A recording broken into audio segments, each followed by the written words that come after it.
പുരുഷന്മാർ ജാഗ്രത, യുവാക്കൾ പ്രത്യേകം ജാഗ്രത. ഏത് മുജാഹിദ് പള്ളിയുടെ മുന്നിലൂടെ പോകുമ്പോ വല്ല പെണ്ണും അതിലേക്ക് ചാടി വീഴും കാത്തുള്ളി. അപ്പോൾ ഒരു സ്വാഭാവിക സംശയം എന്താ, ബൈക്കിന്റെ പിന്നിലിരുന്നാൽ ബാലൻസ് ക്ലിയർ ആണെങ്കിൽ നമുക്കറിയാം, പുരുഷന്മാരായ നമുക്കാണ് ഈ സുഖാണ്, ഒരു കാലം അങ്ങോട്ട് ഒരു കാലം ഇങ്ങോട്ട് ഇട്ടിരുന്നാൽ സംഗതി ക്ലിയർ ആയി കിട്ടും അല്ലേ. അപ്പൊ സുഖമായിട്ട് ബാലൻസ്. പെണ്ണുങ്ങൾക്ക് അത്ര തന്നെ ഇരിക്കാൻ സുഖം കിട്ടൂലല്ലോ, നമ്മളെ മാതിരി പുരുഷന്മാരെ മാതിരി ഇരിക്കാൻ കഴിയുമല്ലോ. അപ്പോ അവരെന്ത് ചെയ്യേണ്ടി വരും, രണ്ടു കാലും മുന്നിൽ കിട്ടിട്ടാ ഓരിരിക്കേണ്ടി വരിക. അങ്ങനെ ഇരിക്കുമ്പോ പിടുത്തം കിട്ടണമെങ്കിൽ മുന്നിലുള്ള ആളെ പിടിക്കേണ്ടി വരും അല്ലെ. നമുക്കറിയാം, മുന്നിലുള്ള ആളാണെങ്കിൽ അവൻ അന്യ പുരുഷനാണ്, ആ പിടുത്തം വിരലെന്നെ എവിടെ നിങ്ങൾ ചിന്തിക്കും ചെയ്തോളി. ഏതാവട്ടെ, അങ്ങനെയാണ് ബൈക്കിന്റെ പിന്നിലെ പിടുത്തം വരിക. അപ്പൊ സ്വാഭാവികമായും അത് തൊടേണ്ടി വരും അന്യ പുരുഷനെ.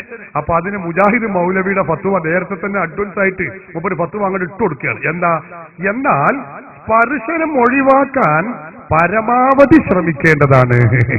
പരമാവധി ശ്രമിക്കണം. പിന്നെ ബൈക്കല്ലേ, വല്ല കുണ്ടിലും കുഴിയിലോട് ചാടുമ്പോ അടക്കിയോടെ പിടിച്ചന്നെ, അത് കാര്യാക്കണ്ട. എങ്ങനെയുണ്ട് മുജാഹിദിന്റെ ഫത്വ? എന്നിട്ട് കഴിഞ്ഞില്ല, ചോദിക്കണത് എന്താ, എന്നിട്ട് പറയുന്ന ഒരു നിബന്ധന ഉണ്ട്.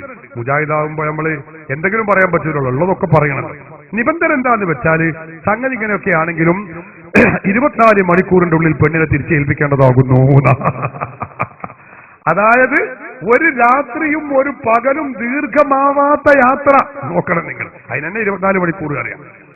ഒരു ചെറുപ്പക്കാരൻ ഒരു പെണ്ണിനെ കിട്ടിയ 24 മണിക്കൂർ വേണം. ഒപ്പന എവിടുന്ന വരുന്നത്?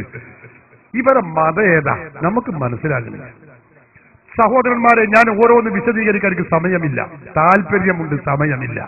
നിങ്ങൾ നോക്ക്, പൂർവീകർ പഠിപ്പിച്ച ഇസ്ലാമിക ആശയങ്ങളെ ഓരോന്നോരോന്ന് വെട്ടിമുറിച്ചു കൊണ്ടിരിക്കുകയാണ്.